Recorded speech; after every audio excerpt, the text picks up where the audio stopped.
Hello. Here's something interesting. A reply to the article, Community Mindset. In the crypto space, the concept of a strong community is often used as an argument, almost as proof of quality.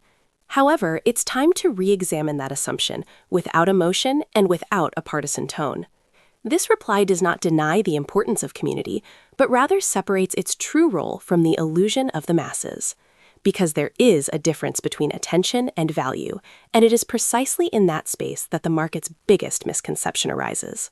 Realistically, a strong community in itself is not proof of a healthy project. It is an indicator of attention, and attention is not the same as value. In crypto, there are 3 levels of community. The first level is the ideological community. It originated around Bitcoin. People believed in the idea of free money, decentralization, and censorship resistance.